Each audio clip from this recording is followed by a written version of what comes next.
this morning. Thank you, Makinde. Always glad to be here. Thank you. So let's begin with, we can't even call it the elephant in the room because it's too big to ignore. Daily Trust newspaper is what we lead with this morning, and it's the big news on almost every front page this morning, lead or not.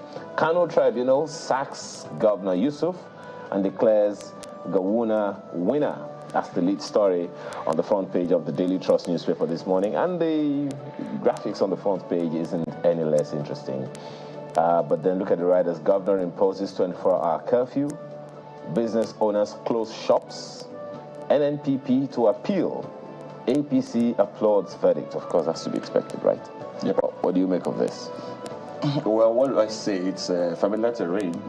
Nothing surprises us anymore. My only concern with this is that it's just a continuation of the challenge we have with our democracy. Almost 30%, I think about 22% of our governors today are there, courtesy of, or we are there before this election, shortly before this election, they were there, courtesy of the judiciary, courtesy of the courts, all of those. So that gives you the impression that, of course, however right the judiciary could be, there is a kind of there is a kind of distortion in our democratic process, because when you... It's interesting that you put it that way, and I'm glad that you even mentioned some statistics, because we've had quite a number of legal practitioners here. I think even the last one was Professor Nanaba, who was saying, look, the court will only give judgment based on available evidence, and every lawyer says that. So is it the issue with the judiciary making those declarations, or the issue with the evidences before them? Well, it's neither here nor there. Very difficult to actually say, because but if you look at what has been happening against public expectation, against public opinion, judiciary, not just now. If you take a look back from 1999 to date, you would see that at least 70% of the court verdicts, with regards to elections, we are not aligned with public opinion. So, but you can't fault the court. The judiciary has the, final say. They interpret the law and whatever. So when they come out with their verdicts and their decisions, the only thing you could do is appeal. And when you appeal and you get to the final court, which is the Supreme Court, and the verdict comes, you take it. But the point is that something has to be done about with our jurisprudence. Something has to be done with our judicial system. Something has to be done with the integrity of the judiciary and with the integrity of outcomes of judicial processes.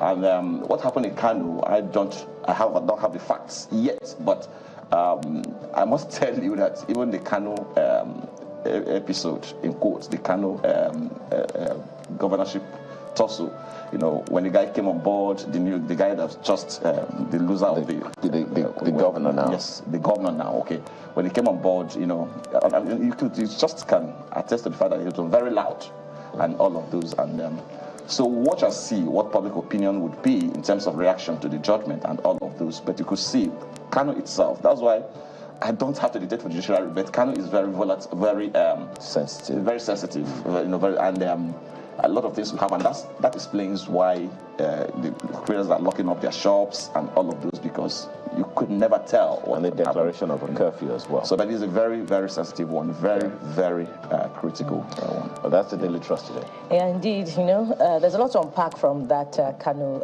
ruling, and it's reminiscent of what the Chief Justice said yesterday at the swearing of new judges, that we're litigious people, and therefore the new justices must be wary, of the cases that will be brought to them. So perhaps if our character changes from being litigious. Let's move to Daily Independent this morning and take a look at the big story, which is, quite compelling, Dr. Mbamalu.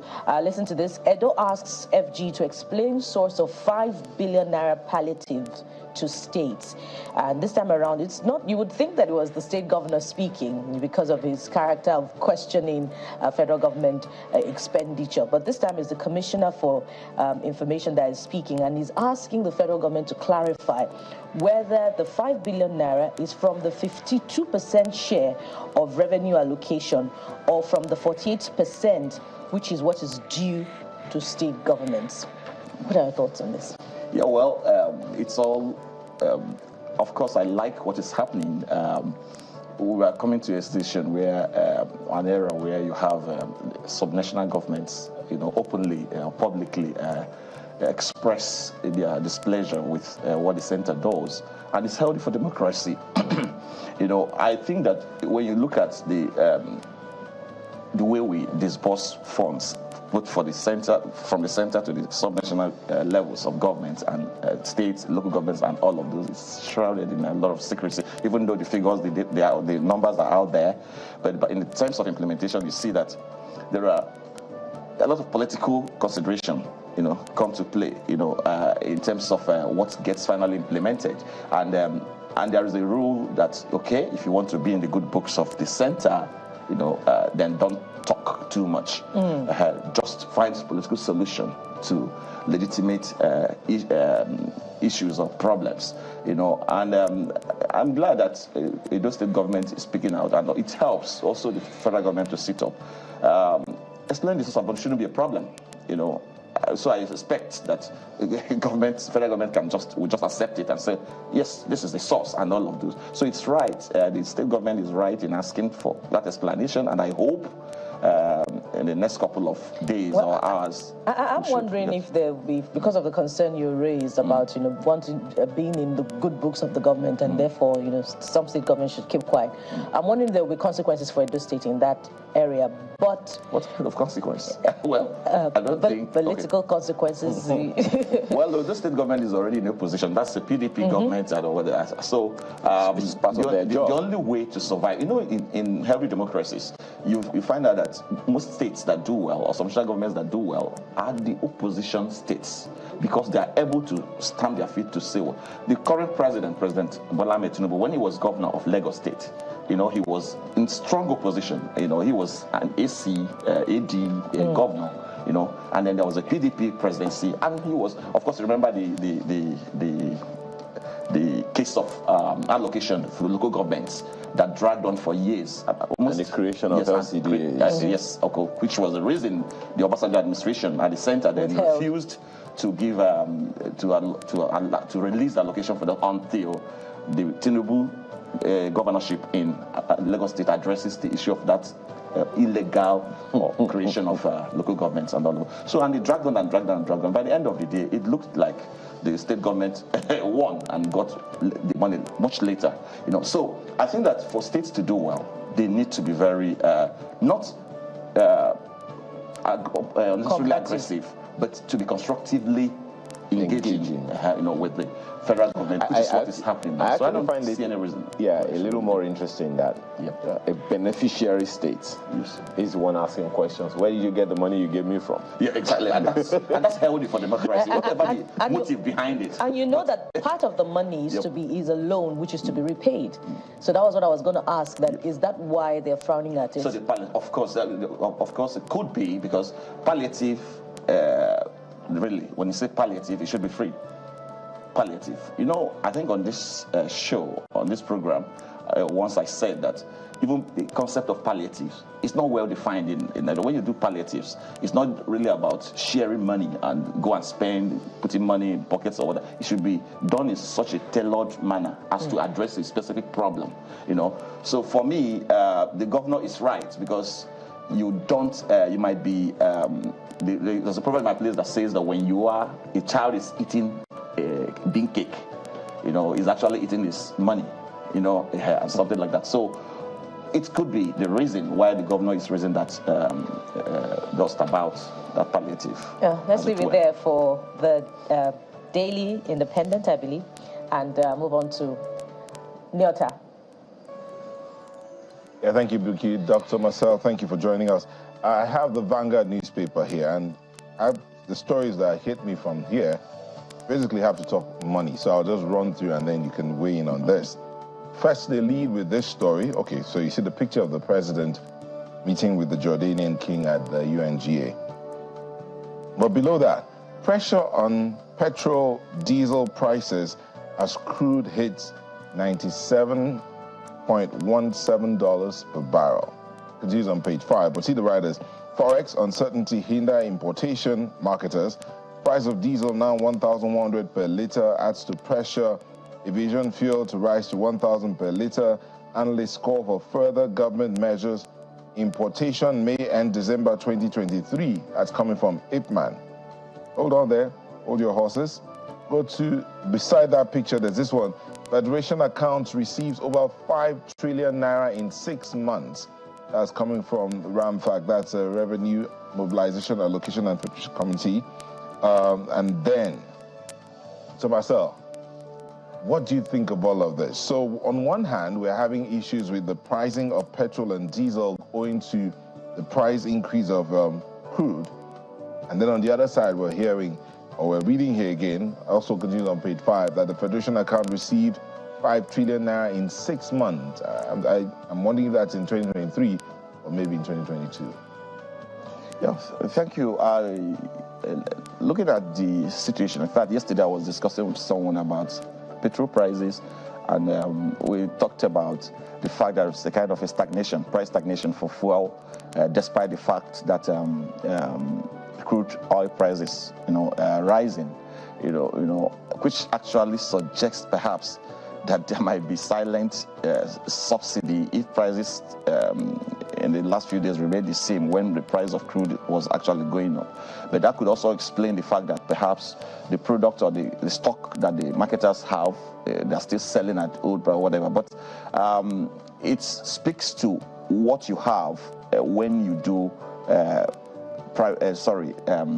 deregulation, even though we are not yet there in terms of food deregulation. I expect that price of fuel, price of petroleum products will go up because the crude oil prices are up. But in Nigeria, what we hear most times, unfortunately, is that prices are high, are up. When they go down, we don't see much reflection. But to be fair, in the last couple of weeks, I experienced a situation where some fuel stations, sold slightly less than they were selling the weeks before, the weeks earlier. So showing a kind of what looked like a semblance of a reflection of market dynamics, So we're going to gather loins. We're going to see what plays out by the end of the day, but it's not going to be business as usual for us, because fuel price, if it's going to really be liberalized the way it's going to be, it has to be up. So then the increase in Federation account receiving more money, of course, that two things. Of course, it could be from more receipts, of course, from oil sales as prices are up. Of course, it means that Nigeria will make more money from sale of crude. But of course, most of these contracts, they are old. Of course, when the price goes up like that, you're not going to see direct impact immediately, in terms of receipts by the federal government, because most of those contracts were done, kind of medium to long term or something like that. So I expect that prices will go up based on the price of crude, oil price of petroleum products will go up, and I also expect that Nigerians would better or should better guard their loins for it. With the suspicion I have is that there is still subsidy somewhere that nobody's talking about. I said it earlier. I know. Let me stop here. Okay, well, let's see. I think Mr. and Mrs. on the front page of the Vanguard here. Today being Thursday, let's lighten up a little bit. Mr. and Mrs. is looking at that girding of loins.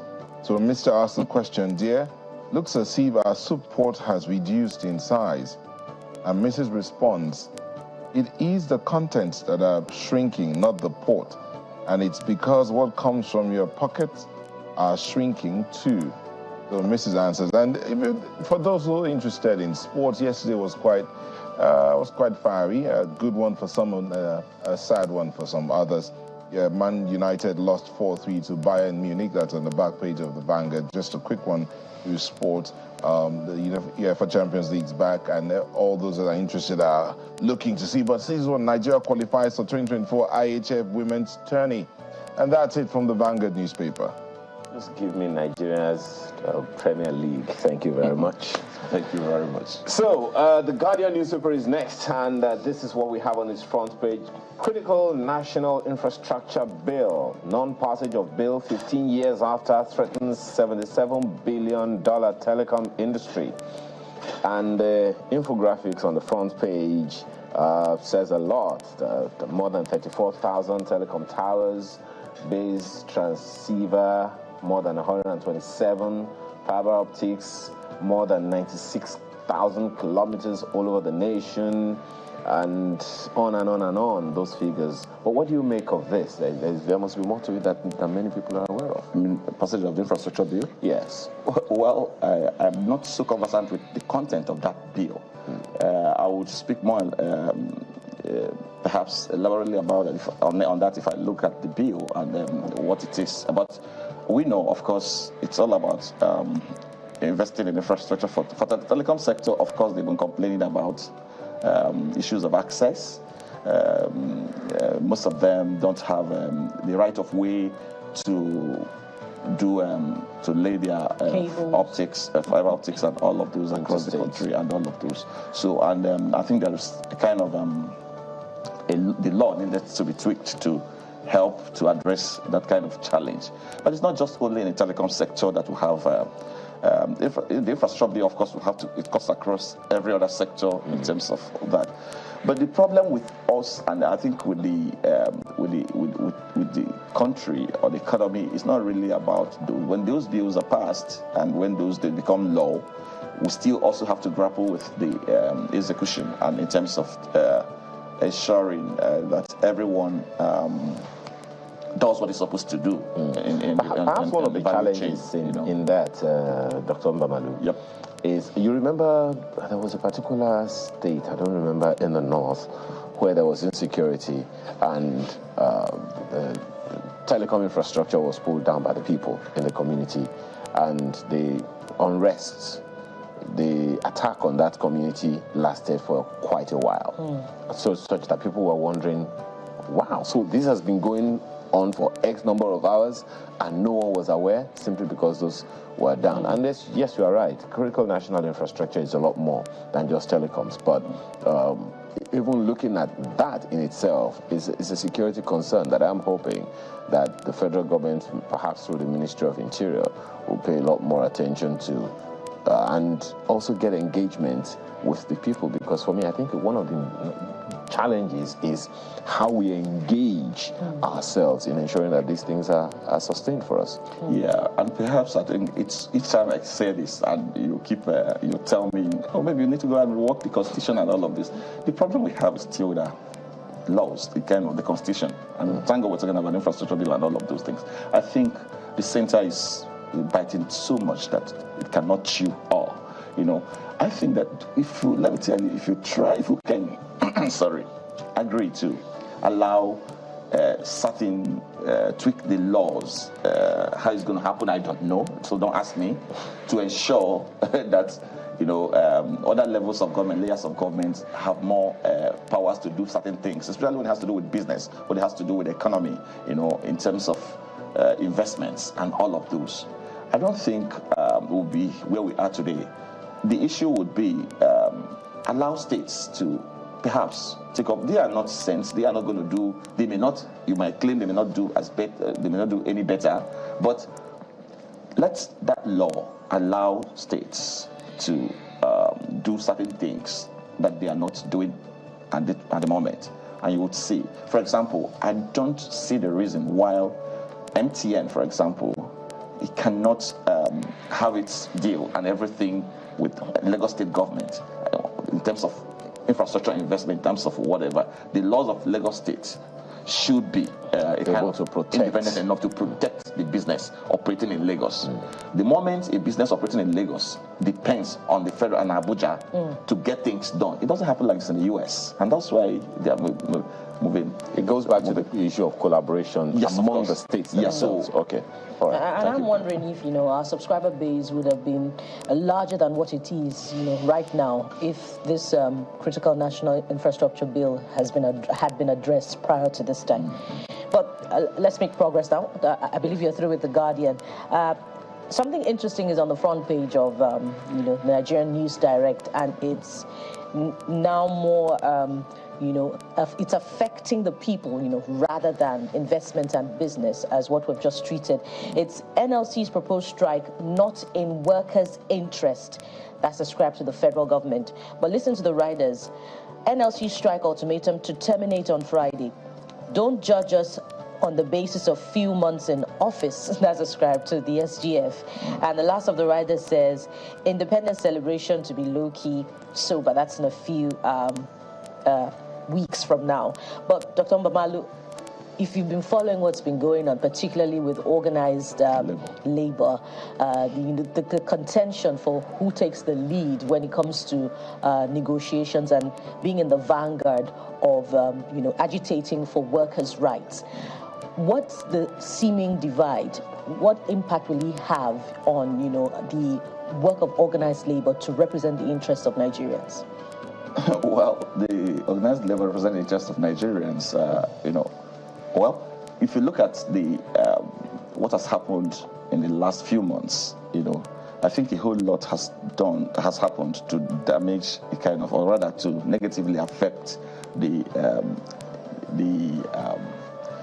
integrity of labor and what it does. And it comes up to say, okay, we'll do this and what. Before you know it, the backtrack and all of those. And I think this particular government is doing quite a good job of managing labor, and when you say managing, you have to be clear. And it's doing quite a good job of that. And I'm sure Nigerians are not too trusting of the Labour Congress as it were right now, the Nigerian Labour Congress, the Labour at large. And so what I am looking forward to is the action. Let's see what happens. But I expect that in a couple of days, there will be a solution to that. Labour may finally not go on strike as threatened, but it's good all the same that they are engaging the federal government to put it on its toes to ensure that it does the right thing. Don't judge us by a few months in office. What you do the first day in office, what you do the first week in office, what you do the first month in office is enough to show the body language, to show where you're headed. So we can't. No one gives a government a year to think through what it wants to do. Before you come on board, you would have already thought through. And so I believe that Labour is doing the right thing by engaging. But I hope, just like many Nigerians do, that it's for real. That we are not in a propaganda, whatever. And that's in the long term. In the short term, the strike ultimatum giving will elapse on Friday. But even if NLC is going to call a strike, will we see the organized labor going, together, united? I don't think so. I don't think so, because what is happening there? That's the point. When I said powers that be are doing well, and every other stakeholder is doing well to ensure that strike don't happen. I know what I mean by that. So, and it's okay. We look at it from the other side of it, the flip side of the coin. Disrupting the economy wouldn't be good for you, wouldn't be good for the government, wouldn't be good for everyone. So that's why I said doing a good job managing that. Okay, but for a government to do well, we need a vibrant labor. And it's also interesting when you talk about, because your question is actually quite valid, because one of the papers that we already reviewed earlier said, ascribed a headline to TUC saying Tinubu will announce wage award next week. So is that a division already in the house or something?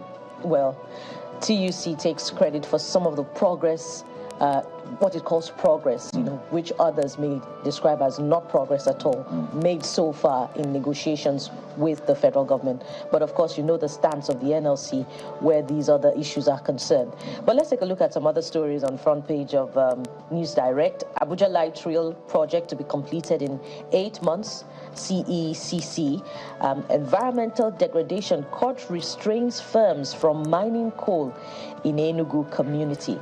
And, plus other stories on the front page. But I'll leave you to pick one, to dissect this morning as we move to the next paper. Nyota. Yeah, thank you, Buki. And I have New Telegraph.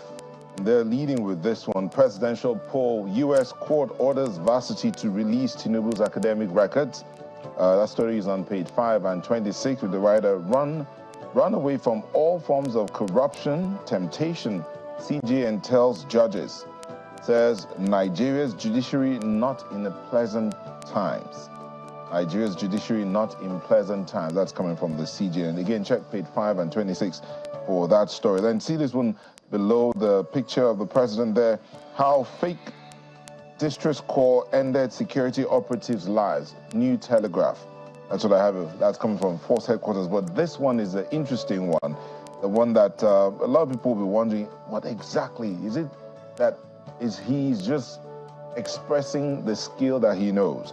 Below the nameplate, you see pockets of stories, but see this one. FG rejects East-West Road after paying over 70 billion naira. Umahi summons firma directors, others. That story is on page 2. Dr. Mbamalu, the East-West Road has been in the news for as long as I can remember, and many times for the wrong reasons, protests and all of that. But this time, we're hearing the federal government rejects the East-West Road after paying over 70 billion. Why do you think the governor will be, the minister, former governor of Ebonyi State, will be thinking that direction on this road that is considered very vital to the southern part of Nigeria? Yes. So, sorry, I struggled to hear you. Could you just take it again? It's talking about the East-West Road. Okay, so go ahead. Yeah, so the East-West Road, the Minister of Works, Engineer Dave Umahi, says the federal government is rejecting that road, the work done so far. And from what I've gleaned from this, the road has failed. And he's summoning the directors, Federal Road Maintenance Agency directors, and the contractor to Abuja. But I'm saying, why do you think he'll be rejecting this road that has been so considered the most important road for the southern part of Nigeria? Yeah, it depends on what the government means, what the minister means by rejection. Rejecting in the sense that it's not going to do it again, it's not going to be done, repaired or put in the proper state, or calling out those who could have mismanaged the process of doing a good road. The East-West Road has a far-reaching economic implication for the country. So I like what is happening, actually. I like the fact that the minister is calling out whatever has happened on that road, because if you go by that road, you see that I think it wasn't a year after it was done, and it started having issues and all of those. And it's not just that. Most roads in Nigeria have similar challenge. Areas where, in fact, I traveled the other day, and a road that was barely 6 months, had already started, showing signs of potholes, and these are asphalt roads done with a fund, federal government fund, and the rest. So the point I'm making is that it's good that the minister is saying this, but then what happens? Can the contractor, can the stakeholders who are culpable in this be made to explain what happened? And then what is the next line of action by government? What is the minister going to do? What is a quick measure to get it done properly? That should be what should occupy our discussion nationwide right now. The East-West Road shouldn't be facing this kind of controversy, given the kind of hype it was given and given the centrality of that project to our economy.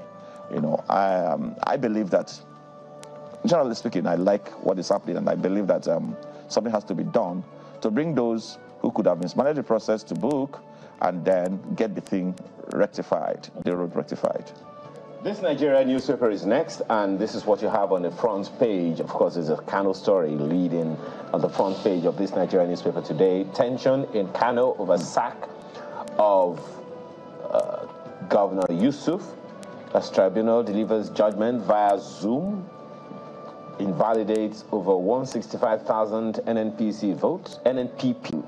It was in the course of this week, I think, that we also read in the papers that the Rwandan president is seeking a fourth or a fifth term in office. So that's one of the things that a good number of people are saying is responsible for this toppling of democratic institutions or governance in African states. But what do you make of this, particularly in line with in view of what the president said also when he delivered his speech? At the UNGA. Yeah. Yes, of course, it's good that the president is saying this because, No, this is actually according to the reports. Not just... Yeah, go ahead. Yeah, actually in the speech at the UNGA, he talked about, our president also made reference to the fact that good morning, my brother. There is need to... Go ahead. They need to support Africa in addressing some of these issues in Africa. I'm talking about more powerful nations, Western nations. Yep, of course, governance, democracies in Africa, the argument has been that the democracies in Africa should have we don't have to copy exactly. We have our own peculiar challenges, we have our own peculiar idiosyncrasies, our own nature as Africans and African countries, so that we need to actually tailor our own democracy to suit our needs. So, to an extent, I agree with that. But democracy is democracy. What is democracy? The freedom of expression, the freedom to choose your leaders, the freedom to express yourself, the freedom to demand good governance. But what we have in Africa is a kind of a situation where you have leaders who perpetuate themselves in office, who thrive on corruption and perpetuate themselves in office, of course with support from the outside, or from some extent, I agree with that. Well, two other stories I find interesting. I don't know what you make of them. UNICEF empowers 1.8 million Nigerian children in 4 years. I don't know how. But then there's this story beside the nameplate. CCECC to complete Abuja Light Rail in 8 months. Are you hopeful? I'm hopeful. I want to be hopeful. If someone tells you it's going to complete a project in 8 months, light rail project in 8 months, I hope it's light enough to be completed in 8 months and in good quality. The problem that's associated with that is, or the challenge there is to what extent, I don't know what the agreement is in terms of Chinese infrastructure activities within the infrastructure sector in the country is. But China has got quite a whole lot of influence in projects in Nigeria for quite some time now, and there are concerns that most of these projects are not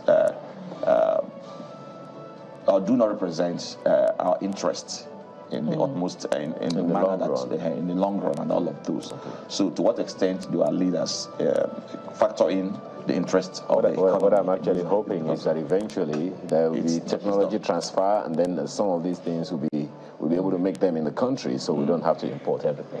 Yeah, there are myriad issues, where that is concerned. Besides technology transfer, besides, the terms of agreement in the construction of those rail, there's also the security concern. While we're hopeful that upon completion, the routes will be expanded, so we'll have, besides Abuja and Kaduna, Warri and Itakwe, other routes, in the plan. But let's make progress and look at the Nigerian Tribune this morning, which also, goes the way of other papers, trailing on that Kano Tribunal ruling. Curfew in Kano as Tribunal sacks governor. invalidates 165,663 votes, declares APC's Gawuna winner of poll. Judgment laughable will be appealed. That's ascribed to the NNPP. Of course, the legal advisor of the party spoke on our sister program yesterday, Politics Today, expounding on the position of the party to the tribunal judgment. You can catch that on our YouTube page. Bala Mohammed wins in Bauchi. There are quite a number of other stories. At the bottom strip, you see Ondo lawmakers begin impeachment process against deputy governor. But it's this one I'd like us to focus on, Dr. Mamalu. Reps uncover 45 million barrels sold at 45 million naira at Lagos port in 2022. I believe this is a reference to crude oil. This is interesting. But besides that, do you see all of the efforts made by the federal government in conjunction with the National Assembly? Well, that's the federal government, the executive and legislature. Do you see progress in the work to end crude oil theft? What I'm seeing is a situation whereby a lot is being said. Thank God the electioneering process of 2023 actually brought the issue of oil theft from Bona, and a lot of promises were made that this is going to be addressed and all of those, but we haven't really seen much traction after the elections were concluded and the government sworn in. I think that my thoughts on this is that a whole lot of interests, are there in terms of oil theft. When you talk about oil theft, those who should catch the thieves appear not to be ready to catch the thieves, because I don't see a situation where someone will lay a pipe from here, without passing through communities, even if it's in water, going to submerged water. You will pass through that and whatever for you to get it into a vessel or get oil. So the point is that it's a syndicate, it's a cabal, if you like, and it's difficult. So I understand when it drags, but how are we going to do that? We need a political will. We need someone to stand up and say, hey, it must stop. Okay. Well, it's a long conversation. We started it how many years ago now? I remember the NNPC GMD saying this whole thing could have been going on for more than 30 years, and here we are today. But for now, we have to thank you very much for being here. Dr. Marcelo Mamani is publisher and editor-in-chief, Prime Business Africa. He was former editor with the Guardian newspaper. Thank you again for being here. Thank you, brother. It's always a pleasure to be here. So let's get the show on the road. Okay, the show is already on the road, but the next issue will interest you. Do stay with us. We'll be right back.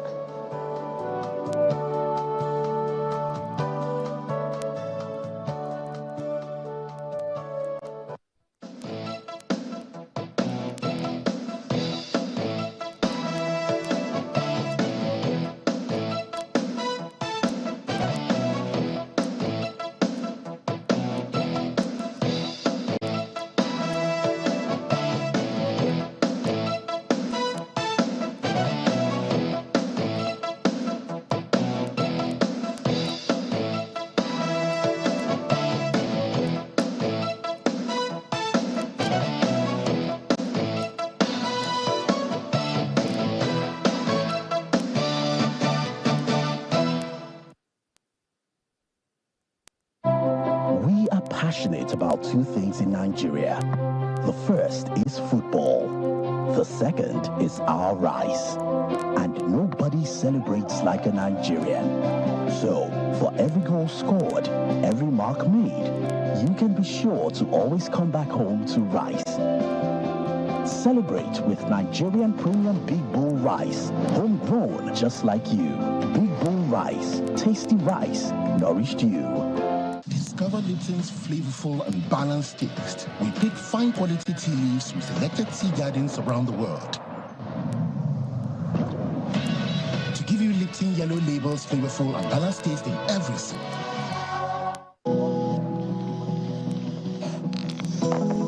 To give the confidence that only comes from knowing you are fully sorted.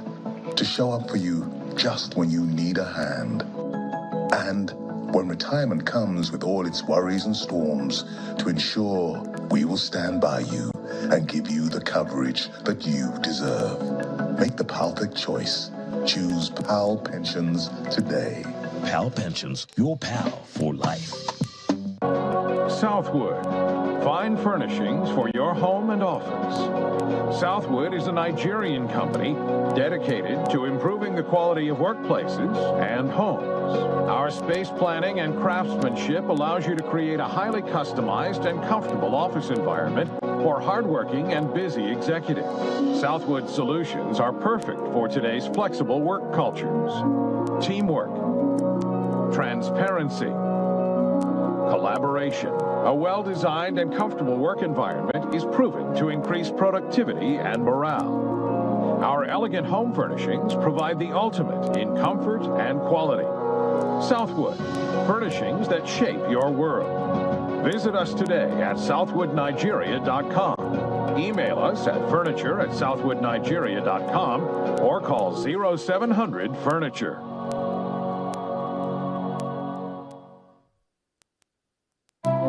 We are passionate about two things in Nigeria. The first is football. The second is our rice.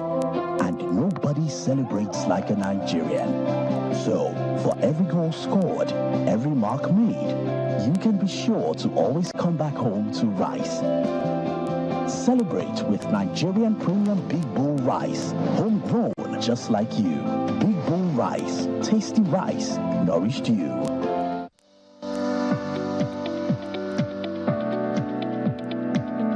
The Duchess International Hospital caters to every aspect of a family's health needs. A one-stop shop for maternity and child health services, emergency medicine and critical care, medical and surgical subspecialties, dental and eye care, and a range of other subspecialties and services, all available at a single location right here in the heart of Ikeja. And it really doesn't matter if you're paying out of pocket using your HMO or private insurance. We focus completely on providing that world-class affordable healthcare for all the family at all times.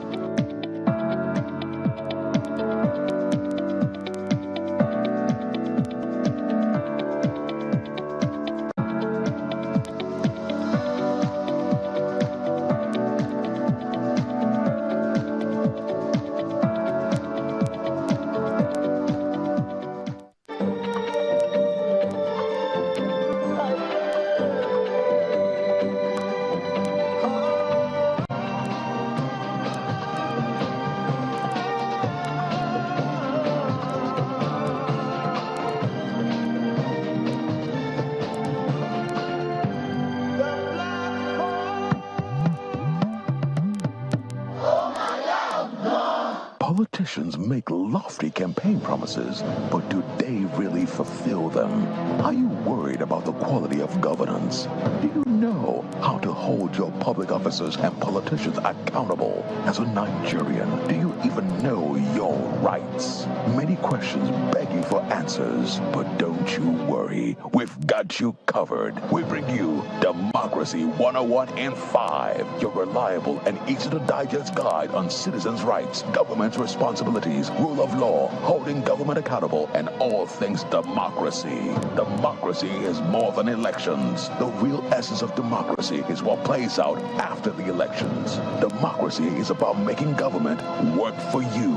Watch Democracy 101 every weekday at 7:55 p.m. and Sundays at 8:55 p.m. on Channels Television. Democracy 101 in 5 is an initiative of UNGA Africa with support of the UK Foreign and Commonwealth Development Office, FCDO.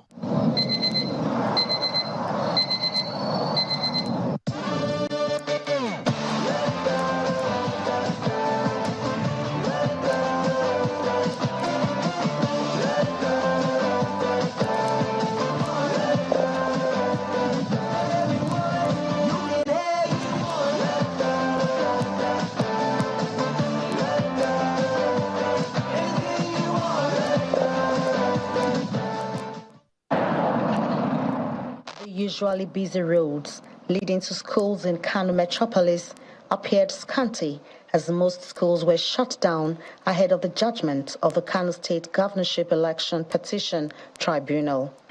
Amidst the uncertainty, heavy security is deployed to the premises of the High Court. The situation in Kano today, because what we have been hearing, I did not allow my children to go to school because all the two parties, they are threatening themselves. Threatening if I don't get what I'm supposed to get. The heaven will fall, we kiss ground. That is why we fear. We did not allow our children to go to school. Even you can see our office is closed. And based on what is happening around, there is enough security, so I don't feel anyway. Whichever way it goes, it's safe. Kano is safe. Moments after the judgment, supporters of the All Progressives Congress celebrate along Murtala Mohammed Way.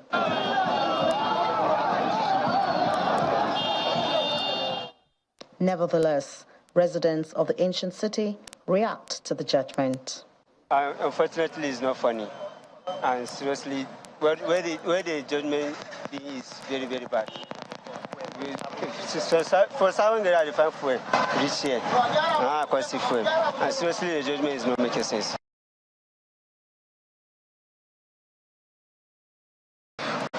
Everything in the hands of God.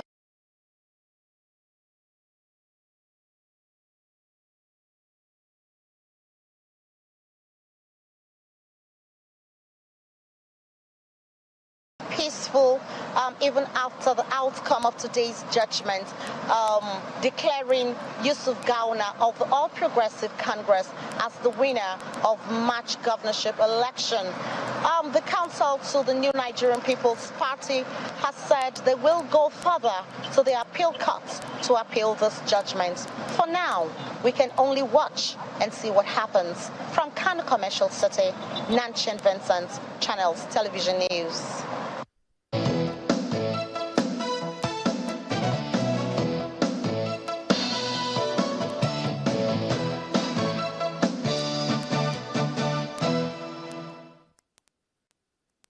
Thank you for staying with us. So that's where we are. The matter yesterday in Kano, well, reactions all over. There's a curfew imposed on the city of Kano and certain parts of Kano as well, just to ensure that peace is maintained. But even before the elections, the opposition APC in Kano have been agitating that if we win, they will scuttle the election. And after the declaration, and they said our candidate, the NNPP candidate, will not be given the certificate of return because they will use the federal might. Fortunately, at that time, His Excellency Abba Kabir Yusuf collected the certificate. Okay, Mr. Kintola, the situation as we speak, now that judgment in Kano has come up and, sacking the Kano State Governor. Of course, the APC is happy, and you're an affiliate of the APC, but you're first a lawyer. So let's look at it on the basis of the law. You think it was a right judgment to have come? Well, you and I were not there. The judges and the lawyers that participated in the petition have the facts at their fingertips.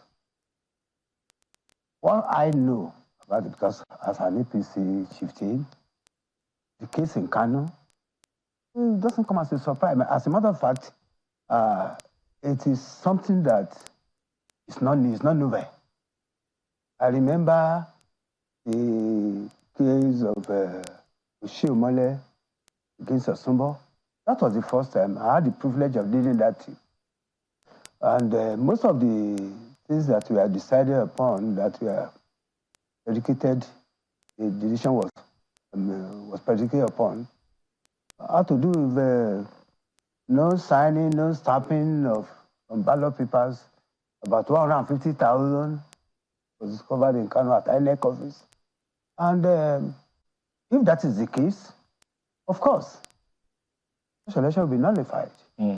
And the ballot papers that we have found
media driven that it appears as if people don't have any other thing doing.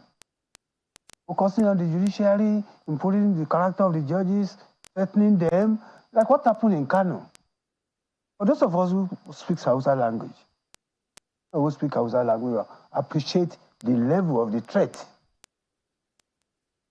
contained in the interview, the Hausa interview granted by that commissioner that was relieved of his post. To me, that was just a slap on the wrist.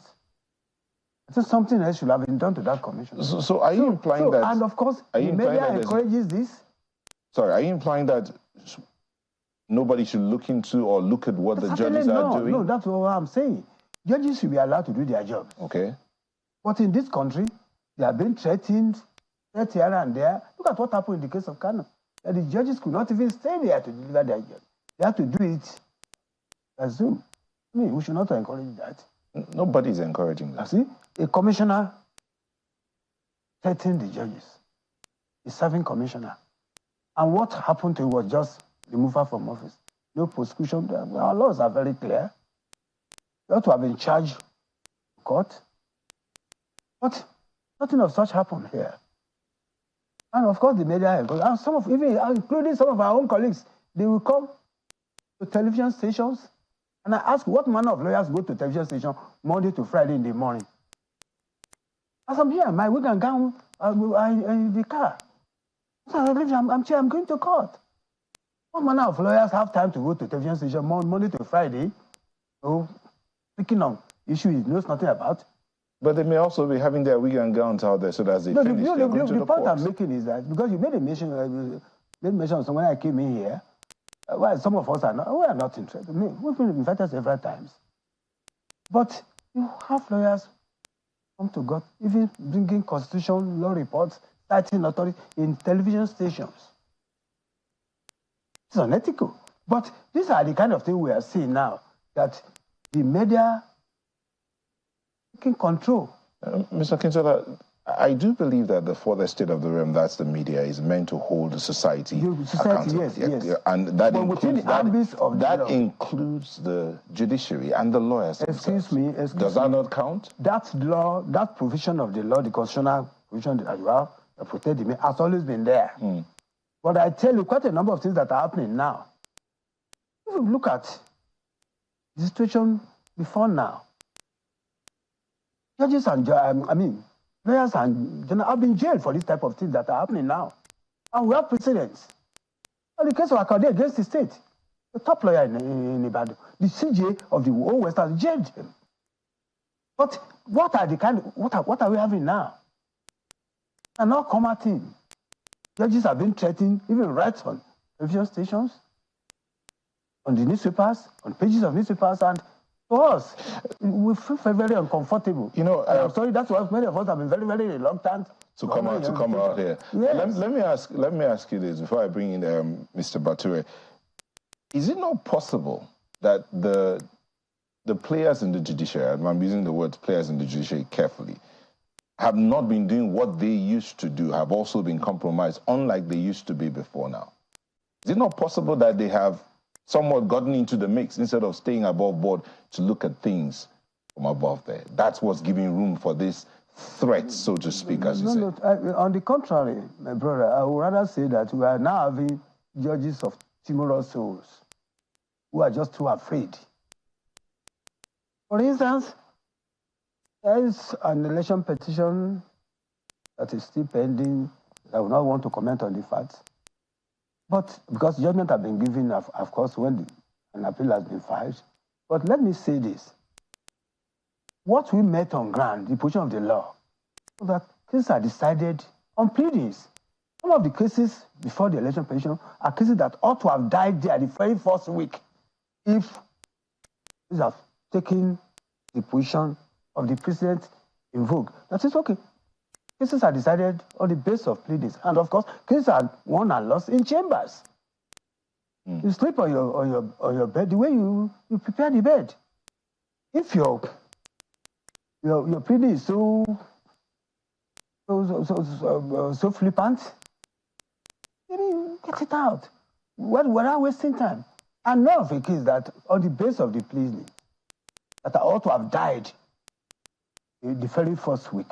It was mentioned. But of course, judges are too afraid to apply the law. If you are saying you have 10 polling agents in your pleadings, and of course, you are saying you won the election where you have 1,000 agents. On the basis of that pleadings, your case ought to have died there. In the past, when we joined this profession, we ask you to address, just we ask you to address it on the basis of your pleadings. Look at the paragraphs also of your pleadings, address us on that, and let's sustain what you have brought before us. You see, because our judicial system is acquisitional in nature. It is justice according to the position of the law, not justice according to how you feel or my disposition or my feelings. No. Okay, it's not about morality. It's not about what the public is saying there. We'll come back. And may that day never come. Yeah. When judgment will be based on public sentiment, public commissions, or what the media is saying. May that day never come. The country will be in trouble. I'll say amen to that, but the judiciary should also know that part of their responsibility is to ensure that their judgment also does not in any way threaten the peace of society. Isn't that what's part of course, you see, my problem here, when the media says people are saying, or peace of society, where did you conduct the census of what are the scientific... What I said was part of the responsibility of the judiciary is to ensure that their rulings do not... That is why the Supreme Court is there as a court of policy, not just of... We'll come back to this conversation. Let's bring in Mr. Bature. Part of what Mr. Akintola has talked about, he mentioned the fact that the judges of the tribunal were being threatened, and indeed, one of those that threatened them was just relieved of his duty and not persecuted, and that is contrary to the laws of the land. Shouldn't he be prosecuted?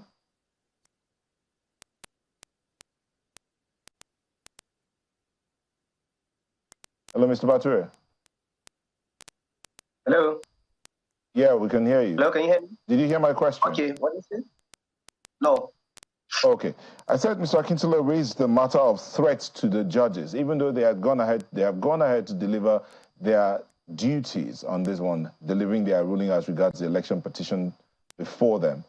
He says they were threatened. That's why they had to do it virtually. Of course, we all saw that. But shouldn't that person that threatened the judges be prosecuted? Well, the threat came from somebody and it's a personal opinion, and because of that, His Excellency the Governor has sacked that person, has relieved him of his appointment immediately, because a public officer should not be seen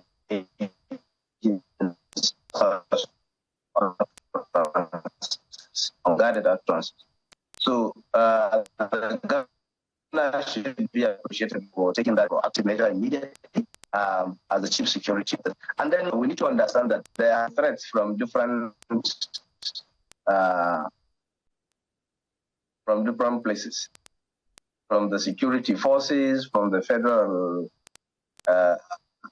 whatever. Hello? Hello, we can hear you. You're saying there are threats from different places. Are there threats against the... Exactly, yes. Hold on. Yes. Let's clarify. Are there threats, besides this threat that was made against the tribunal judges, are there some... You said there are threats from different quarters. Are they also threatening the judges? Where the security forces, as you mentioned, threatening the judges? Yes, I can categorically mention to you that we have the story of... the DSS arresting one of the judges last week. So that is not from the state, of course, you know from where it is. And there's no reason DSS can arrest any judge without any suspicion or anything. You understand? So DSS arrested one of the judges that delivered the judgment in Kano. And I believe that is intimidation. And even this virtual judgment they delivered, we don't know from where they are. Probably they might deliver the judgment under duress or whatever. I'm not sure anyway. But we don't know the location they delivered the judgment, and we don't know under which condition, because you can only see them in the screen, and you don't know what is behind the screen of the judgment. So a lot of things behind the scene, and to our surprise, the person that is declared winner is not even joined in the case. Gawuna contested the election, and after Kabir Yusuf, the same Gawuna congratulated His Excellency and accepted the defeat. And he said he is not going to court. So AP Gawuna is joined in the court. And as a layman of the law, I knew that court does not give you what you don't request for. So in an ideal situation, he didn't go to court. He's not joined in the case. He's not interested in the position because he knows that he has been squarely defeated at the polls.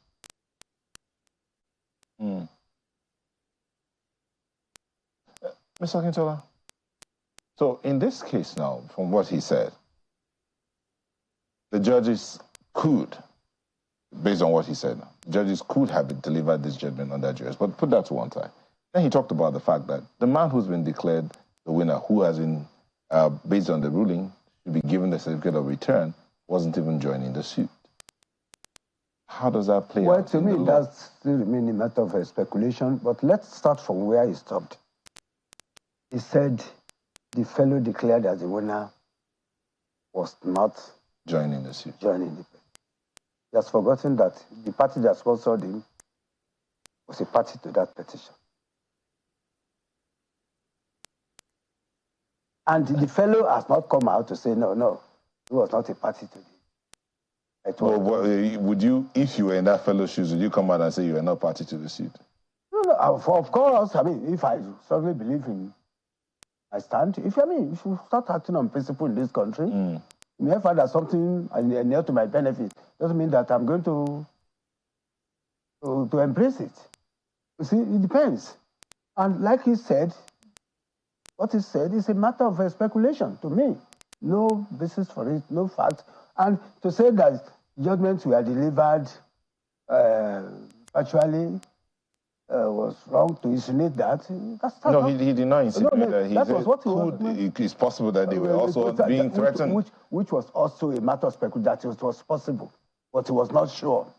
And secondly, the lawyers that participated in the petition will have been contacted.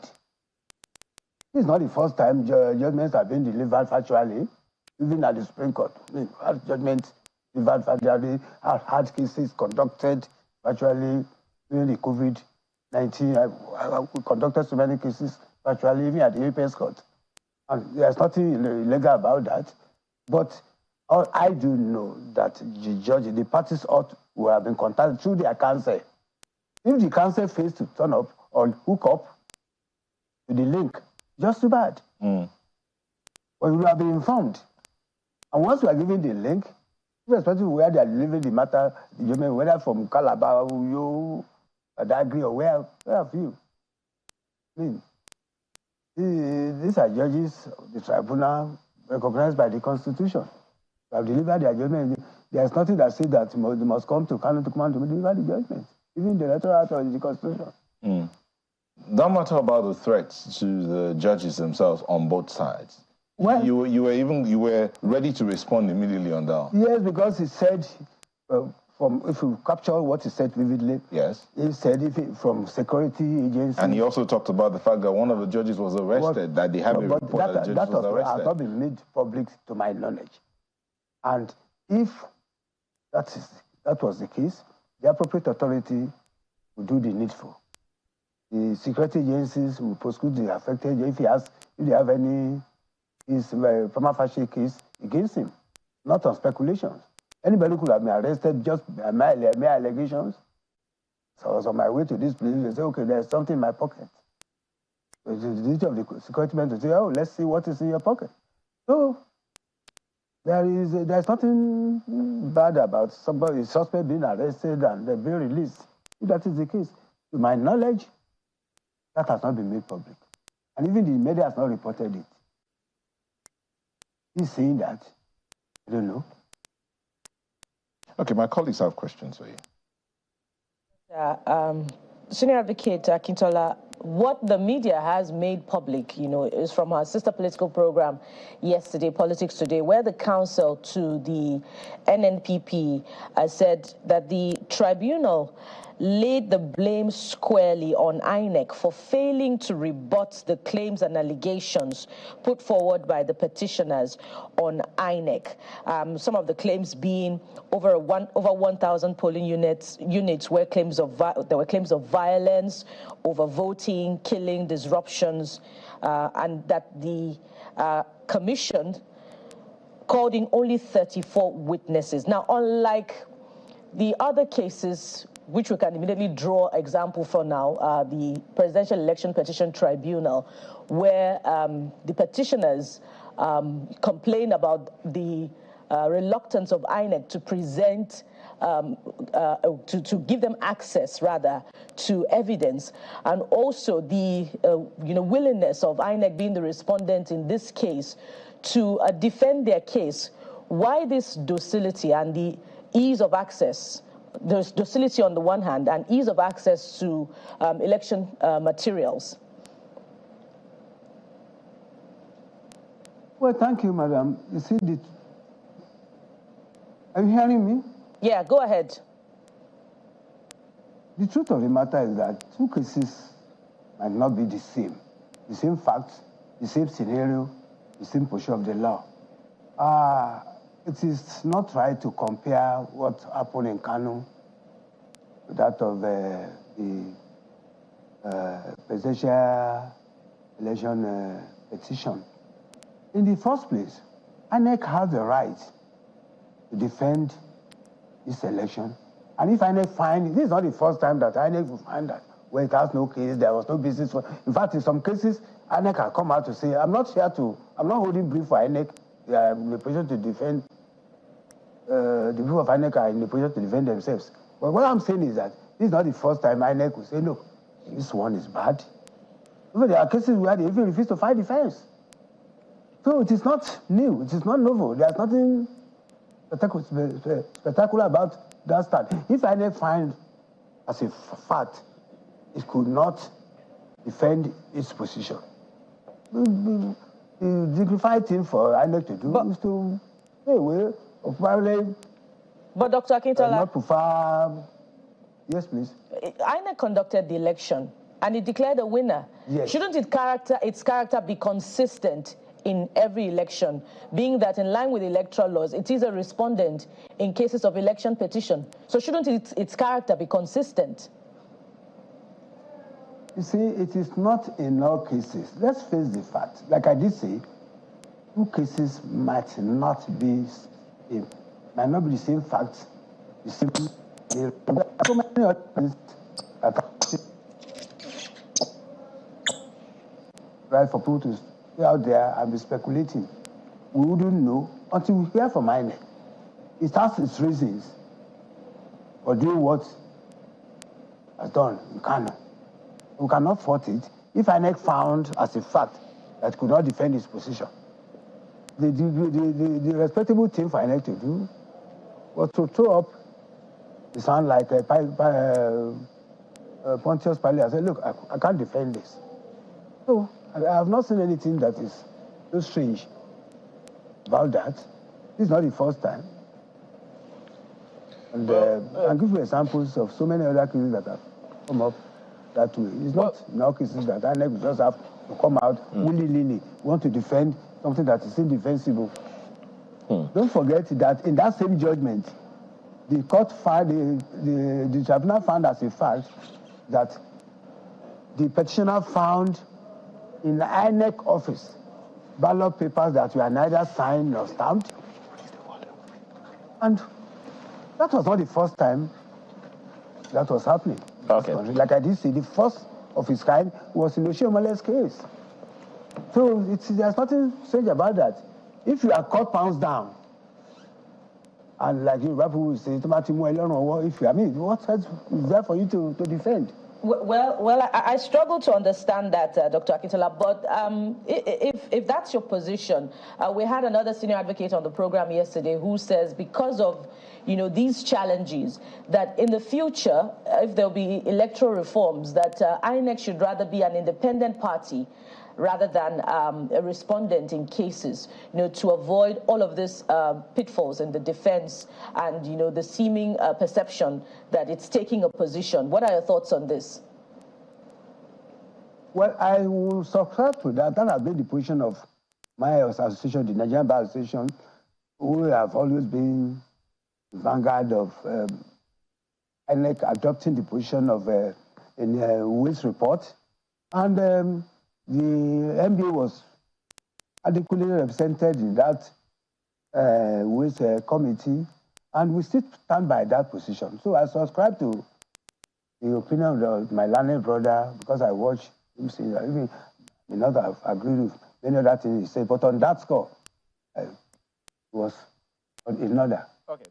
Well, let me ask Mr. Bature in our Kano studio, who has since rejoined the conversation. Mr. Bature, looking at some of the issues that were raised in that judgment, how is the Kano State government taking it? One of the issues raised was where Justice Osadebe ruled that even though membership of party is an internal affair, but the fact that INEC needed to prove that Governor Yusuf did not comply.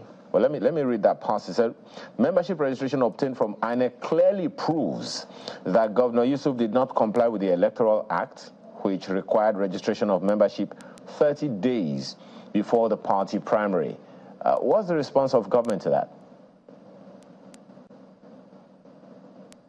Well, in a simple term, that is a pre-election matter and nobody challenges it within the party. So ideally, the only person that can challenge that aspect is somebody who contested the primaries along with the governor, who is a member of the NNPP. And His Excellency contested this primary election unopposed, and he was affirmed by the party stakeholders at Thani Abacha Youth Center in Kano. So for us, that doesn't really hold water because it's a pre-election matter, and the court confirmed that it doesn't have jurisdiction to tackle that.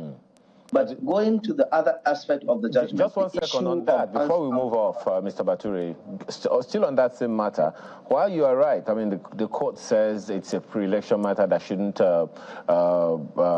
be adjudicated by the legislated, membership shouldn't be legislated by the court. But then the court also said that it is within the purview of any party to challenge such issues, just as the opposition party in Kano is doing at this time. So let me ask you straight up, did the governor, during the primaries, did he register to be a member of the party 30 days before the primary? Yes. I personally escorted His Excellency to register to NNPP at his Iso Chrench ward in Kano, and that was around around March 2022. So to us, that has been a surprise to say that His Excellency is not a member of the NNPP, because he's among the few 10 people that register as members of the party in Kano. Because as a political leader, he's supposed to register before any other person so that followers can follow suit. So at that time, I personally escorted His Excellency to his ward to register as a member of the NNPP. Then a day after, I also go to my ward in Dawakin Tupat to also register. So it's interesting that you put it that way, Mr. Bature, particularly when this one is coming from the courts. And I'm suspecting that there must have been some evidences before the courts that said contrary to what you are saying now. Don't you think so? Well, manipulation happens everywhere, my brother. So I, as a politician, I cannot be surprised to any manipulation, and the court can only discuss about what is brought before it. You understand? So even the voters register that they said is amended or it's brought to the INEC before the election, it's really a surprise for me. I don't know at what point manipulation happens, so I don't want to really discuss further. Well, you wanted to speak about the other issue, which perhaps has something to do about the lawful votes that the tribunal held, did some recounting and then came to this particular submission. How is the government receiving that particular one? Because there are those who will be wondering, how that came to be. Yeah, first of all, I want to say that what the judges did for the APC is beyond what their lawyers and their witnesses can do. The APC said they're going to bring hundreds of witnesses, and they were able to bring about 32 only. And then some of the witnesses at the cross-examination denounced what they written in their deposition of witness. But to our surprise, most of these witnesses are accepted by the court.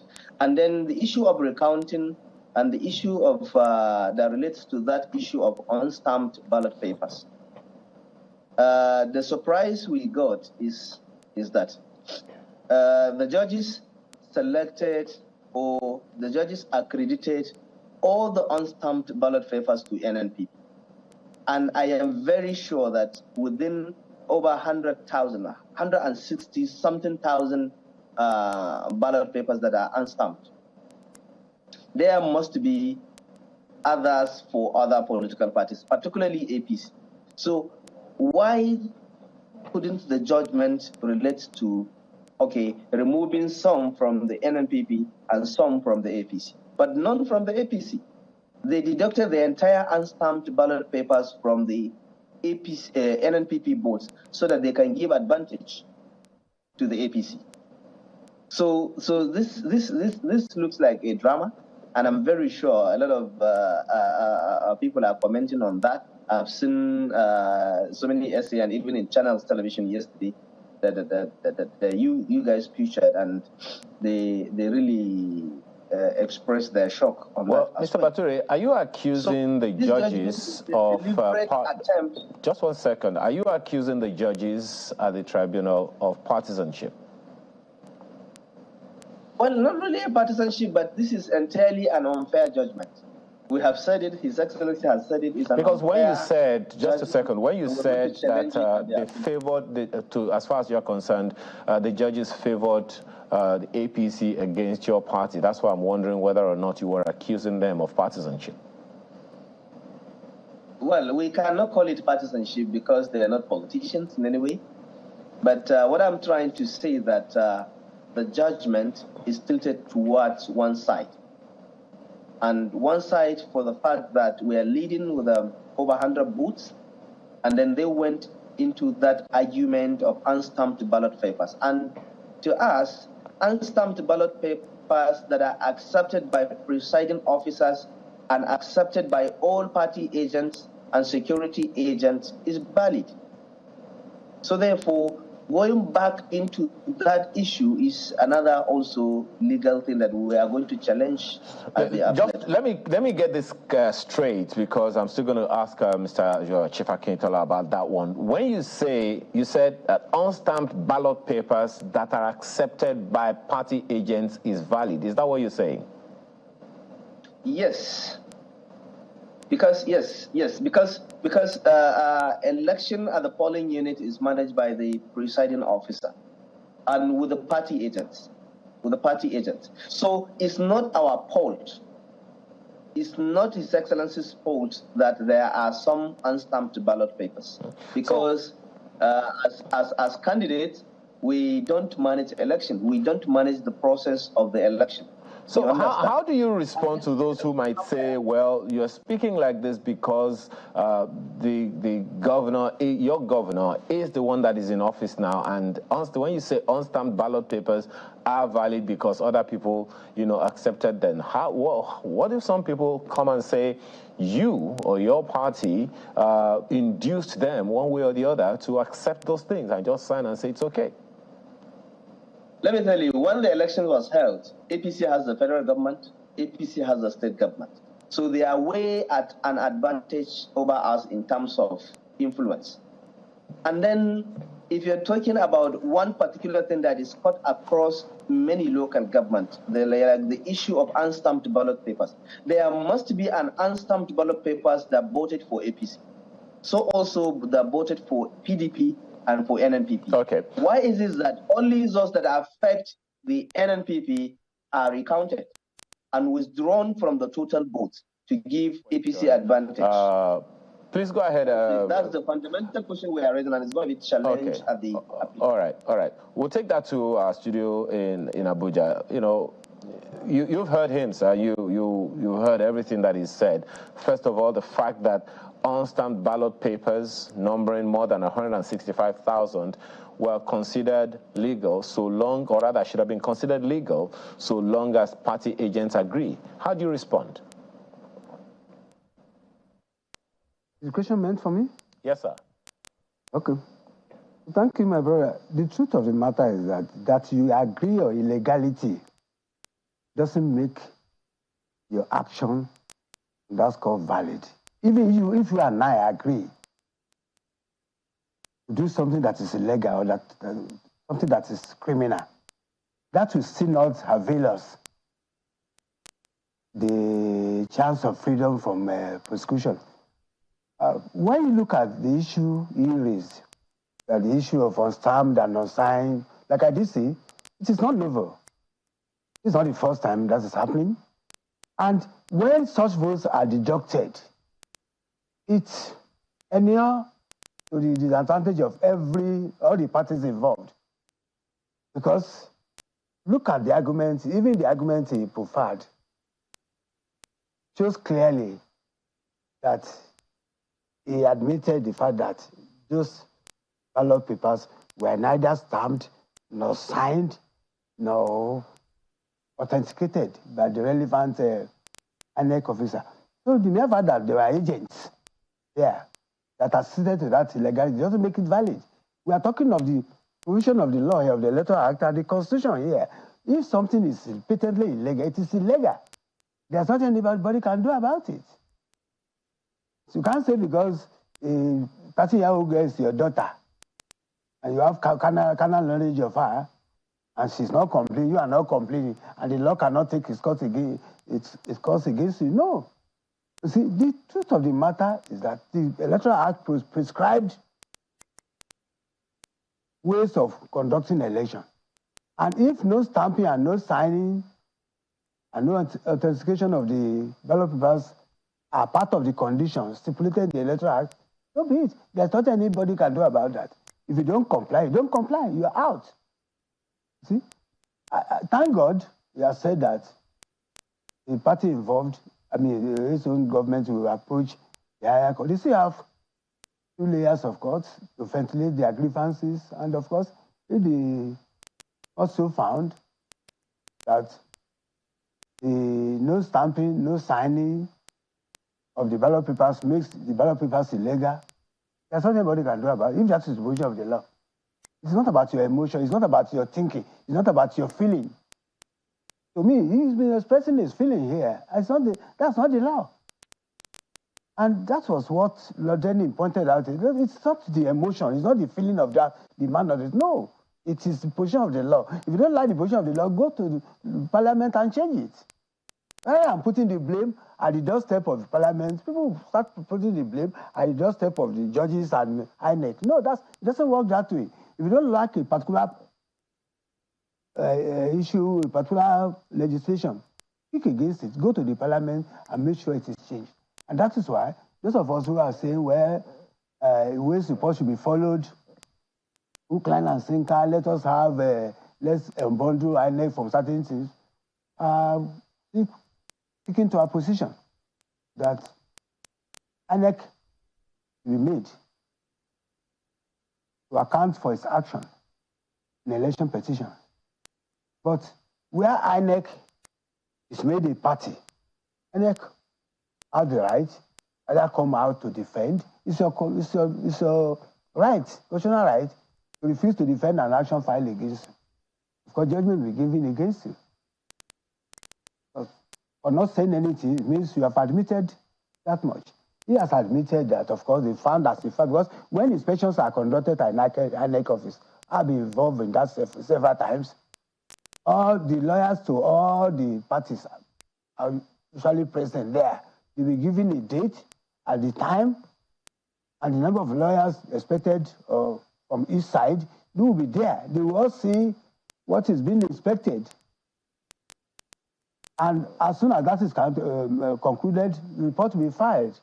The form part of, that is usually done even during the pre-election period, pre-trial period. So, and to say that the issue of party membership, that he followed the man there, of course, it is the document available to the tribunal. The tribunal will make use of, not what you are seeing verbally, because you are not there. I was not there, so I cannot verify that. But the documents, and in any case, people have forgotten that you don't need to call community of witnesses in election petition, or in any case at all. If there are documentary evidence that will justify your position, and of course, documentary evidence speaks for it, for themselves. If there are documents and you do not produce any other document that contradict that, to be have been admitted. If you want to improve a particular document, you have to provide something that is contrary to that document. As we wind down here, just weighing on this, an advice from the CGN. I'm taking you back to the CGN and what he said yesterday about the reduction in litigation. Let's find other means of alternative dispute resolution mechanisms to ensure that litigations are minimized and the load or workload on the judges is reduced to the barest minimum, especially political cases of political nature. Well, I agree with him. With his Lordship, my Lord, the Honorable Chief Justice of Nigeria, that, like I did say, but there are quite a number of things that we have to put in place. The Electoral Act has to be rethinkered again. You just have to do some other surgical operations. Don't forget that the amendment to the Electoral Act of 2010 came about as a result of judicial decisions.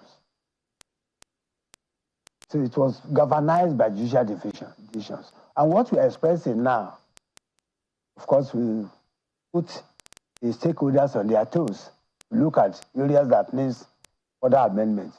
Besides that, there are alternative methods of resolving disputes, as well already pointed out by his Lordship, the CGN. But the law still remains on the part of our judges. Like I did say, cases are decided on the state of pleadings. There are some cases of election petitions that should not go beyond the first day of hearing. Based on the petition or the pleading before the tribunal.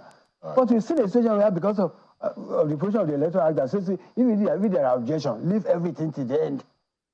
There are some objections that are so fundamental that no petitioner can defend it. That should not even waste the time of the court and resources of the court. All right. Thank you so much. Thank you, Mr. Adeni Akintola is the Senior Advocate of Nigeria and who joined us here in Abuja studios. Thank you for coming in this morning. Thank you. It's my pleasure. And joining us virtually was Sanusi Bature, Chief Press Secretary to Kano Governor Abba Yusuf. Thank you for joining us. So, Azedi will be back in a moment to look at another matter. Please stay with us.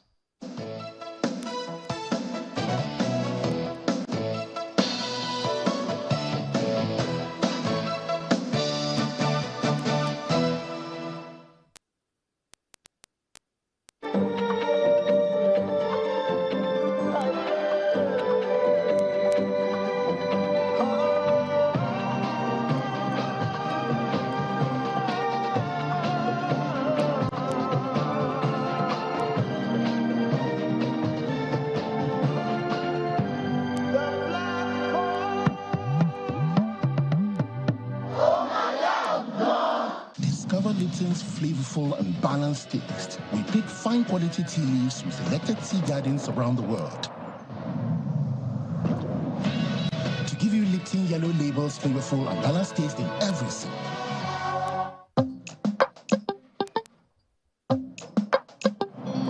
heartburn and indigestion? Try Gestede. My recommendation for the past 26 years, Gestede. Reliable remedy for heartburn, indigestion, flatulence, and acidity. Southwood. Fine furnishings for your home and office. Southwood is a Nigerian company dedicated to improving the quality of workplaces and homes. Our space planning and craftsmanship allows you to create a highly customized and comfortable office environment for hardworking and busy executives. Southwood solutions are perfect for today's flexible work cultures. Teamwork, transparency, collaboration. A well-designed and comfortable work environment is proven to increase productivity and morale. Our elegant home furnishings provide the ultimate in comfort and quality. Southwood, furnishings that shape your world. Visit us today at southwoodnigeria.com. Email us at furniture@southwoodnigeria.com or call 0700-FURNITURE.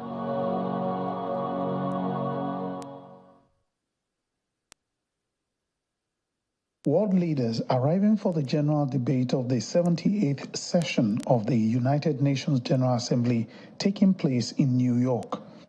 The theme for this session is rebuilding trust and reigniting global solidarity, accelerating action on the 2030 Agenda and its sustainable development goals towards peace, prosperity, progress, and sustainability for all. The UN Secretary-General warned that the world is becoming unhinged and called for clear and decisive reforms. We are inching ever closer to a great fracture in economic and financial systems and trade relations, one that threatens a single open internet with diverging strategies on technology and artificial intelligence and potentially clashing security frameworks. It is high time to renew multilateral institutions based on 21st century economic and political realities rooted in equity, solidarity, and universality, and anchored in the principles of the United Nations Charter and international law. Presidents scheduled to deliver addresses were called to the podium one after the other. Their presentations describe their individual perspectives on the world's problems and their solutions. We stand with the African Union and ECOWAS and other regional bodies to support constitutional rule. We will not retreat from the values that make us strong. We will defend democracy, our best tool to meet the challenges we face around the world. If we continue to prioritize national interests, private interests, or just some particularistic interests of individual actors, and leave the resolution of global problems on the sidelines, we will extinguish ourselves as a civilization. In his inaugural appearance at the General Assembly, President Bola Tinubu took to the podium. His address made a determined push for enhanced international cooperation and partnership with African nations and other developing countries. To keep faith with the tenets of this world today's body, and the theme of this year's assembly, the poverty of nations must end. The pillage of one nation's resources by overreach of firms and people of stronger nations must end. The will of the people must be respected. This beautiful, generous, and forgiving planet must be protected. In a timely speech, the president emphasizes the need for a united front against the theft of Africa's mineral wealth, an affirmation of democratic governance, and ensuring that climate change is addressed with consideration for Africa's economic peculiarities. We desire a beautiful, prosperous, vibrant, democratic living space for our people. We will do it. To the rest of the world, I say, work with us as true friends and partners. Africa is not a problem to be avoided, nor is it to be pitied. Africa is nothing less than the key to the world's future. Now, speaking separately, there appears to be some agreement among these leaders that steps must be taken to address the evolving and unique challenges facing the world. But what many would like to see in the coming days is a commitment to concretize the words spoken here. From New York, Lanre Lasisi for Channels Television News.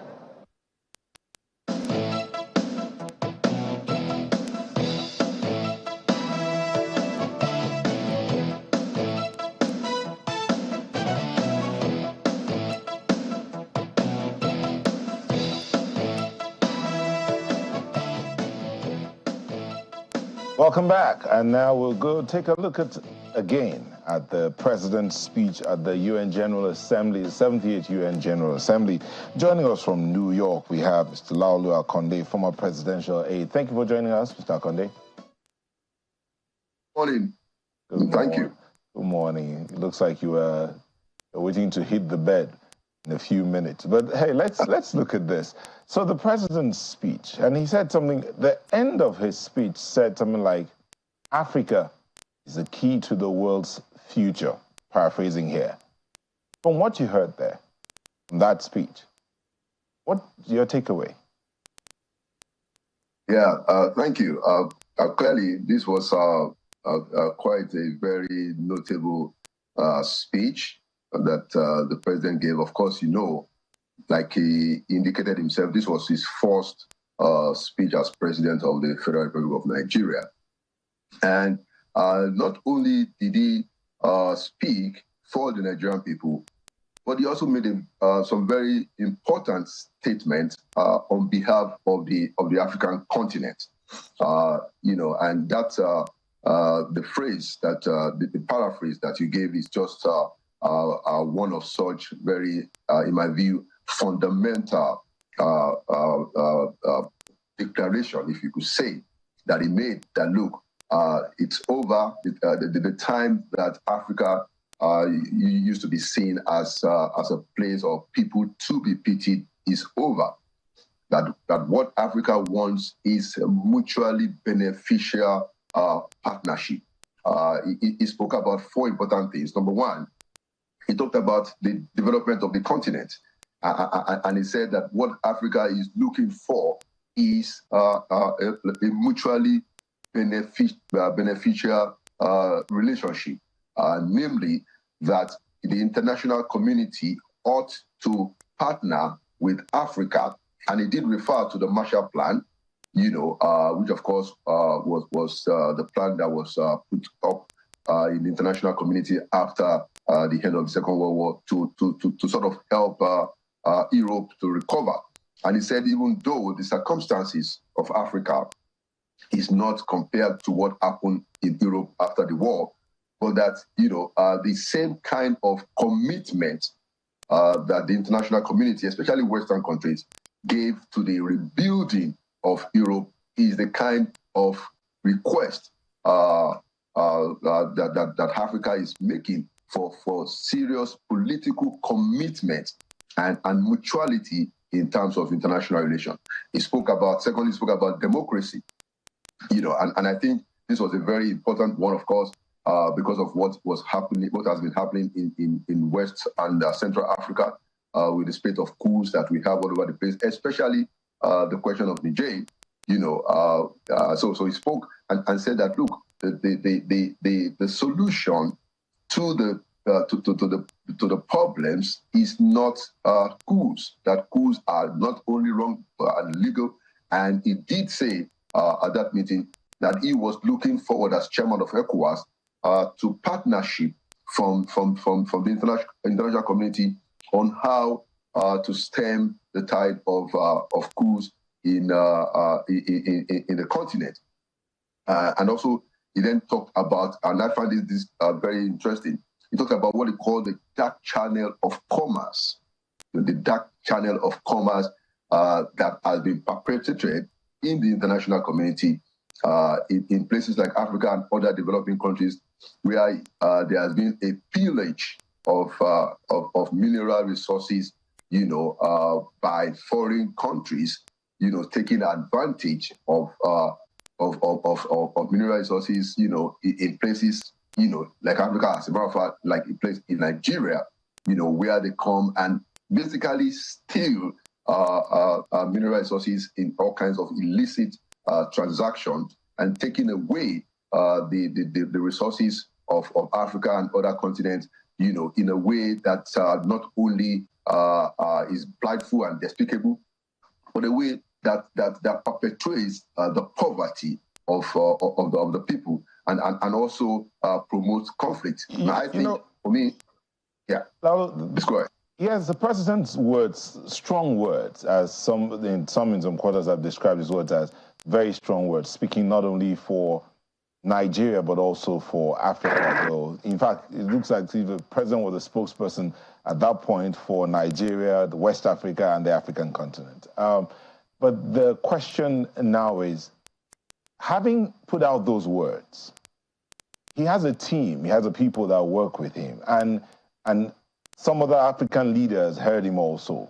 What should be done? What action should be taken in line with these words that have gone out right now? Because it's not enough to speak it. Some things need to begin to happen towards that. I agree with you, and I think what the president has done, in my view, is to retake. He has made an attempt to retake the place of importance, the significance of the Nigerian voice in the international community, the significance of Nigeria as a voice for the Black race, as a voice for the African continent, as a voice for the developing world, a voice that cannot be ignored. That's the first step. Now, you're right.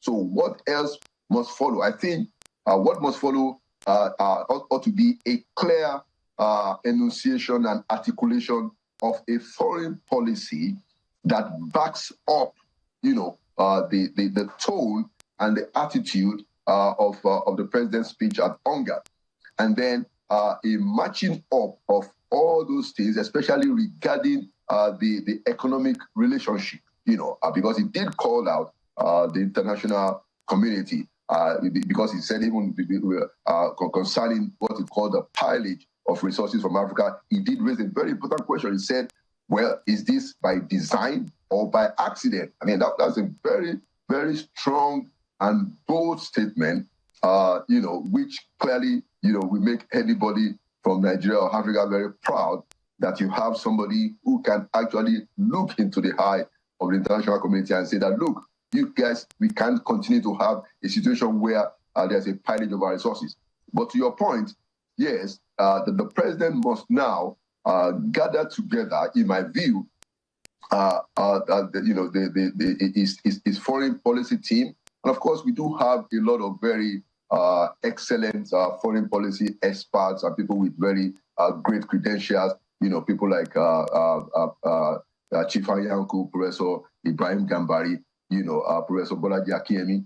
It needs to be able to bring these people together to formulate, a foreign policy that we, take it from where he has stopped. He has used his inaugural speech at the UN, which is a very important venue, to say that, look, we don't want business as usual. He did say, for instance, that the question is not whether Nigeria is open for business, that yes, Nigeria is open for business, but the question is that, is the international community ready for relationship that is based on equality and partnership? So you are right. What the president must do now is to gather together, his foreign policy team and articulate a clear foreign policy that will reflect some of these important ideas that he has spoken about, some of these important agenda that he has said, so that in all the things that we do at the level of international relations, starting from, of course, what is our domestic policy, the world can see that we have a new Nigeria that wants to retake its place in international relationship and also be the spokesperson for the development of Africa and the developing world. So yes, this is just the beginning of what has to happen.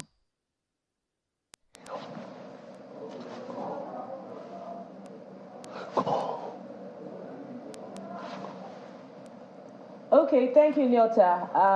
Mr. Akonde, let's assume that the advocacy as contained in the president's speech and in the speech of other presidents who spoke at the assembly, somewhat encapsulated in the goals of the Sustainable Development Goals that were reviewed from 2015. What are you worried that this is just going to be another talk show, especially considering that the Deputy Secretary General, who is in charge of those goals, that's Nigeria's Amina Mohammed, has expressed concern to the international media that the group of G20 wealthy nations are not funding these goals as they should? Well, that's a very important point, and I think to the point of the level of funding that has come from the international community, like in several other instances, it's always below par, below expectation. There is a lot of promises, and people, heads of states and governments, come out and they express a commitment to some of these major important goals, like the Sustainable Development Goals. But of course, when it gets to the point of doing, you don't see that same level of commitment. So yeah, it's true that we have to see a higher demonstration of support and commitment, and of course, even from our own country also. It will be important also to organize the government in a way that these goals are pursued in a more diligent way. And I mean specifically that there has to be a greater engagement of the subnationals in many of in the pursuit of many of those goals. Because if you look at many of those sustainable development goals, these are areas that the state governments and the local governments have constitutional jurisdiction. So one of the things that has to happen internally, domestically, is that the federal government must work more, must find a way to engage the subnationals in the pursuit of these sustainable development goals. Well, Mr. Akonde, perhaps that's where the challenge is really, if you don't mind me butting in, because, I mean, you may also want to share your own experience. How open are state government, the subnationals, in terms of these collaborations with the federal government? Because if the collaborations were significant enough, some of the issues we are dealing with, grappling with literally, will probably have been resolved. Take, for instance, the right of way we mentioned in passing this morning. The states and the federal government ought to have some measure of collaboration. That doesn't seem to be happening. The Minister of Solid Minerals also said Nigeria's solid minerals sector, for instance, is worth something in the region of $700 billion. But they are domiciled in states, deposited in states. So there has to be that collaboration. How open are those collaborations, or are state governments, subnationals, to those collaborations that can fast-track these development initiatives? Yeah, a very important point, Ayo, that you raised. And by the way, I know that by now Nigerians must have noted that you have this very solid understanding about how states must come into the picture. And it's a very important point. Now, I think one of the things that the federal government ought to do is to approach a stick and carrot, is to adopt a stick and carrot approach to these things.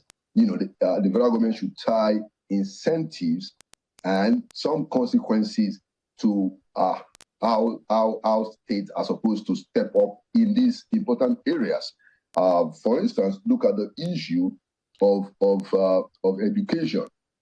So by a constitutional mandate, every Nigerian child ought to have education, I think for the first 9 years compulsory. But guess what?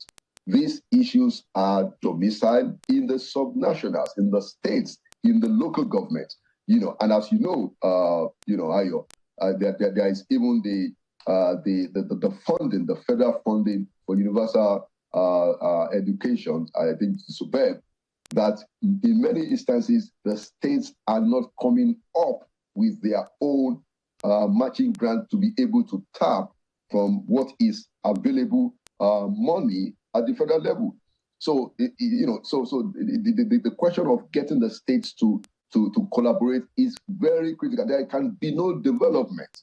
Okay, let's put it very clear. There can be no development. There can be no sustainable development in a country, in a federal country like ours, without an active collaboration, a consistent, organized, continuous, active collaboration between the federal government and the state government. And so what I will suggest is that the federal government has to take this much, much serious than before and adopt a stick and carrot approach. And I think the president has shown promise. You remember that a few months ago, the president decided that, look, we're going to hold back a portion of the increase that we have seen in federal allocation for the purposes of infrastructure. Of course, there was quite a bit of altercation and argument at the Federal Allocation Committee where that idea came up. But guess what? The president insisted and he got his way. So it is that kind of engagement on a consistent basis, to let the states know that, look, these things has to be done because you guys in the states, that is where development happens. And it will be useful even also for Nigerians to understand that all the focus, all the attention, all the criticisms, all the observations shouldn't be going to the federal. Yes, the federal carries the biggest burden. Everybody knows that. And we continue to engage, with the federal government and call them out and ask questions. Okay. All right, thank you very much, Mr. Laolu Akonde, former presidential. Thank you for coming in this morning and for sharing your thoughts. We'll leave it at that point. Thank you once again. I wish you well. Thank you, my brother. Have a nice one. All right. And so your comments, yesterday we did promise I will look at your comments and feedback. And so we'll start off today with that one coming from Honorable Edward Sokolo, and he's writing about the Kano State Tribunal. It says, finding ballot papers that are not stamped and signed among the ballot falls short of the requirements of the electoral law, and this makes it a criminal offense. Recall that ballot papers are serialized and allocated to polling units in an order by which any ballot paper is traceable to a particular polling unit. It therefore behoves on INEC to produce the polling officers responsible for this particular act. When people are not punished for circumventing our laws, others get emboldened to commit even worse crimes. That's Edward Okolo. And this one is coming from Anthony Egboro, and he's also talking about the Kano Tribunal ruling. There is every indication that there is federal government influence on the judgment of the 2023 election tribunals. This is because all the tribunal judgments all over the country are moving towards the adoption of one-party system in Nigeria. It started with the president influencing the choice of leaders of the National Assembly, which means that the legislative arm of government is already crippled. Now the same is happening to the judiciary. This is not good for our democracy. Still on the Kano judgment, Abubakar Shehu says, I would like to tell you that Kano is NNPP, is an NNPP state, and by the grace of God, we will reclaim our mandate in court. We have confidence in the appeal court. Well, that's Abubakar Shehu, and that's Sunrise Daily this morning. Thank you for the privilege of being a part of your day. I am Akine. Have a wonderful one. And thank you for watching from here. I am Bukola Koka. Bye for now. And I am Neo Tagbe telling you that whatever you are, be the best of who you are. God bless you and have a good day.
Our website, channelstv.com, has more information on our top stories and others. Subscribe and watch Channels Television's live stream on YouTube and other social media platforms using your mobile device browser, or download the Channels TV app for Android and iOS devices from their respective stores. You can also watch us via your smart TV platforms on Apple TV, Android TV, Fire TV, and Roku. Channels Television, ubiquitous. Lights, camera, action, and showtime. This is a big win for my generation of Africans all over the world. You don't need no other body. I wanted to listen to me well. The movies in the beginning was the love of man. Some amazing talent in Nigeria who